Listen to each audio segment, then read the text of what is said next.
very concerning future of Adidas, and why the biggest thing since Kanye and Yeezy just flopped for them. And yeah, that's right, I'm talking about the Adidas Fear of God athletic collection. We're looking at $250 per shoe, sweatpants $280. The pants cost more than the shoes, Rich? Suede, my friend, suede.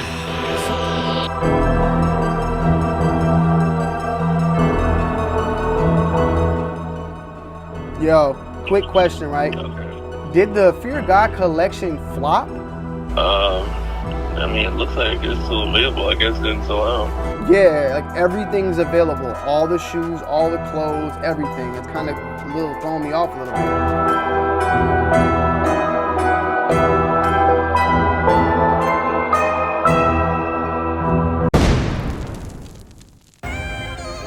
A lot of people that have been complaining, and the main reason why they complain, that actually, to be honest, in some cases, people are saying that it's flopped. You know, they've been saying that these trainers or the whole collection has flopped. Now, I know all the pieces are not to everyone's taste.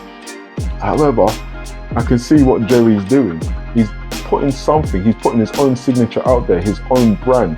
This is his brand. And to be honest, you're either on board or you're not. But I don't think it's right to try and put what he's trying to do down. The reason why that's the case is, to be honest, I'm sure half of you, if not all of you, probably not on the same level as this guy, you know? This is not easy. When it comes to design, when it comes to putting something out in the public, for them to critique it, you know, it's up to you whether to buy or not. I mentioned earlier on about the sneaker community. So the sneaker community, I feel it's 50-50. I think what people have done is they looked at the collection. Everyone was very excited about the collection. When it released, I think there was a lot of noise around it. I think there was definitely a lot of noise around it. However, when they saw the prices, that's when everyone's like, you're kidding me, right? They were expecting essential prices, but they got athletics. Athletics is a different line. You got main line Fear of God, you got athletics, and then you got essential. Now, there was an assumption that Jerry was going to produce a collection which was in line with athletics rather than setting its own level. And I think that's what Jerry's done, set his own level with this collaboration. You know, he's saying that it's not going to be cheap. It's not going to be at a reasonable price. It's going to be in between. This is his mid collection. He's got his main Fear of God, which is top. He's got his mid now with athletics, and you got essentials, which is slightly lower. And unfortunately, there was an expectation from the community, or from people. Let's forget the community. From the people, that is going to be of a reasonable price. Now, a lot of people could say, well, we waited 3 years for this, and this is what you're giving me. So the expectation was built up so high, they were expecting more, but when they saw the price, it was like, nah, but that's not worth it. However, let me give you a food for thought. Is anyone complaining about the off-whites? Because I've seen some off-white sneakers which are around, what, 780, 700? And I know Virgil has now got a legacy, so, you know, unfortunately, what could happen, what tends to happen, like artists, when they pass away, the value go up, essentially.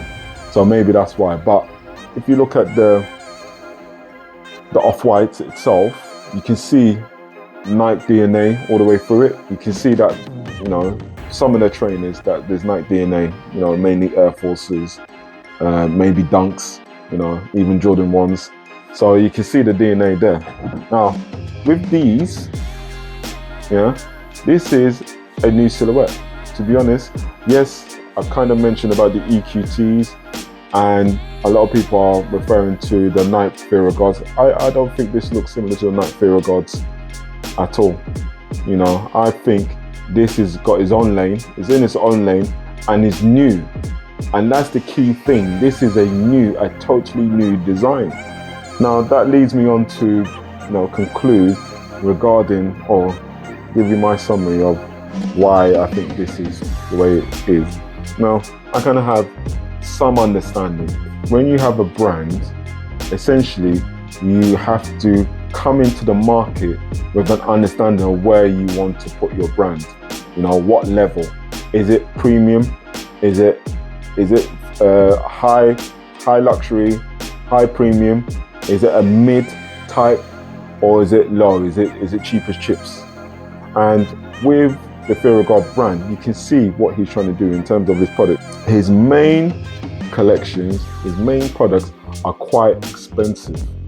So it's high level. So that's where he's situated. That's the precision of his business. He's putting it there, which is fine, you know. And as someone said to me, something is worth, or something is only worth what someone's willing to pay. He's made a business from this. He's carrying on. People like Adidas has approached him. People like Nike has approached him. Maybe it was his connections. However, he has delivered. He has provided some products. And some products, okay, some of his products you might think, oh, it's sitting, it hasn't stayed for a long time. But actually, like some things, it takes a while to click for people to get it. And if you're moving so far forward, sometimes it takes a while for the crowd to catch up with you. And I think this is what Jerry's doing, you know. I think as Jerry, he's setting his stable, he's saying these are the prices, and maybe it's the timing, maybe because of where we are in the economic and the situation we are now. Maybe that's why people are complaining, because they've looked at the prices, they've looked at their pocket and thought, it's not working for me. I want these, but it's not working for me. And unfortunately, you're gonna have to accept it. You know, this is where he wants to be. I'll give you an example of a company that maintains their brand, Ferrari. So I don't have Ferrari money. I sure don't have Ferrari money. I wish I did. You know, I can't go to the shop and say, look, I want a Ferrari for Ford money. They will look at me and say, look, my friend, why don't you go to Ford? Because this is not a place for you. And I get it, because I can't afford it. You know, even if I could scrape by just to get a Ferrari, I won't be able to maintain it because I can't afford it. As simple as. So if I can't afford it, I need to stay in my lane. However, it doesn't mean that I can't aspire to be there. You know, so, but it doesn't mean I should go down all of a sudden saying, well, Ferrari's rubbish anyway. They're very unreliable. They're not the fastest car there. They're not blah, blah, blah, and come out and try and put them down. All those things are fact. However, the Ferrari designs, one of the key things that keep Ferrari going is the designs. It's the designs of their vehicles. It's the uniqueness of their vehicles. Their vehicles, when they put something out, is not an everyday vehicle. We know this. It has that wow factor. And this is why Ferrari is where it is. And what Ferrari does is they don't mass produce their car. They limit the amount of cars that go out. They limit who gets it. And that's what keeps their brand where it is in that position. So again, that's one brand that's maintained a brand. They've set their level and they've set the bar, and they're not going to go and deter from that bar. That is going to be a very expensive car. That's where they're situated. This is what Jerry's trying to do with his brand. And he's not trying to do it. I think he's doing it. So unfortunately, if people don't like it, if people can't afford it, it doesn't mean that you should put it down. I think that's wrong, you know. However, me personally, I like this is my first Fear of God. I really like this trainer.